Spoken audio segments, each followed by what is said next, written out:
Hello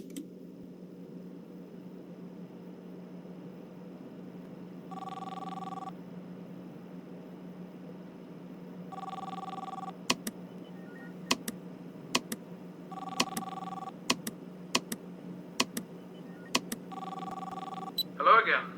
I've decided to take some breaks between recording these calls. Not many are left, but still, I didn't think it would be this stressful. I've just got some notes, not a script or anything. I feel like I might be talking too much about things that are obvious for you, so I'm just going to wing this one. I think at this point you must be pretty confident with your job now, if you can even call it that. I think now might be a good time for you to know a little more about me. I have a feeling that you might be curious, am I wrong?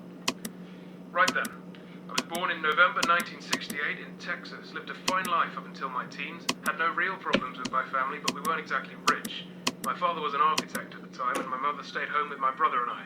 Until the 80s, we lived in a flat, or I suppose it would have been called an apartment over there. It was pretty decent, I think, but honestly, I can't remember much. I had an accident in my teens, stuff I really don't want to talk about. Please don't ask. Might explain in a later call or something if there is time. Anyway, fortunately I survived the injury, believe it or not. It was all down to a very generous donor of blood. The whole thing was pretty strange and vague for us, and all I know is a small team of people, or maybe it was one person, was willing to give tons of blood to the hospital, and after an entire encyclopedia of signed papers, the transfusion was allowed on behalf of the procedure being an experiment. I was close to death, bear in mind. I lost most of my memory from before the incident, and the whole event caused a huge stir in the media. I was 18, and with the state I was in, paparazzi wasn't the best treatment. You know? So I sorted out something with my parents, and we moved here to England. So, hopefully on top of being a security guard, you can be a friend too. I wanted to get some of these stories off my chest for a while, since I don't have many people to share them with. And my daughter's kind of busy most of the time, just someone for me to talk to. And of course, listen to, so go ahead. What do you want to talk about? What else have I made? Well, this recording system has over 5 hours left on it, but I still don't think that's enough time to cover everything I've made. It's been a hell of a good hobby for over a decade now. I'll try to go over some of the more interesting things, though.